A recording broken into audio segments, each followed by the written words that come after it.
Dalam laporan Kementerian Keuangan APBN kita edisi Februari 2025 disampaikan defisit APBN dari Januari mencapai 23,45 triliun rupiah atau sebesar 0,1% terhadap produk domestik bruto. Berdasarkan dokumen APBN kita edisi Februari 2025, disebutkan defisit APBN Januari 2025 tercatat sebesar 23,5 triliun rupiah atau 0,10% terhadap produk domestik bruto atau PDB. Defisit anggaran pada Januari ini tercatat posisinya berbalik jika dibandingkan dengan Januari 2024 ketika APBN mengalami surplus sebesar 35,1 triliun rupiah atau 0,16% terhadap PDB. Data tersebut terungkap dalam dokumen APBN kita edisi Februari 2025 yang berisi laporan realisasi anggaran pendapatan dan belanja negara per Januari 2025. Dokumen tersebut dirilis oleh Kementerian Keuangan setelah dinantikan oleh publik dan investor. Kementerian Keuangan melaporkan bahwa pendapatan negara pada Januari 2025 mencapai 157,3 triliun rupiah. Jumlah tersebut tercatat turun 28,2% secara year on year dari realisasi Januari 2024 senilai 219,3 triliun rupiah.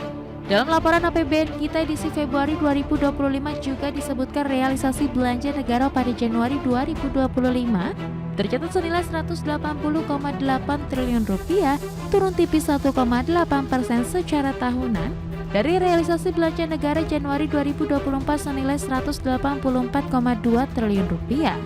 Posisi belanja yang lebih besar dari pendapatan membuat APBN defisit.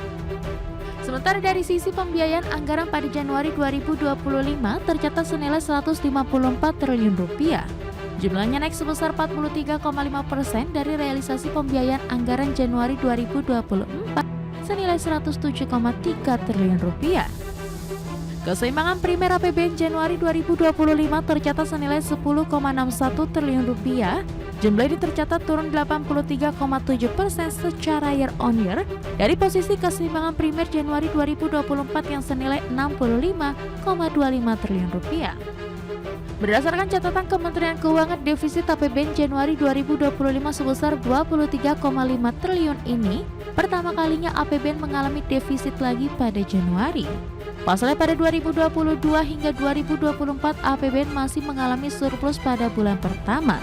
Terakhir kali APBN mengalami defisit pada bulan pertama yakni pada tahun 2021 lalu, di mana pada Januari 2021 APBN tercatat defisit sebesar 45,5 triliun rupiah atau 0,27% terhadap PDB. Terdapat faktor tekanan ekonomi yang menyebabkan defisit APBN terjadi pada Januari 2025. Dari Jakarta, Tim Liputan IDX Channel.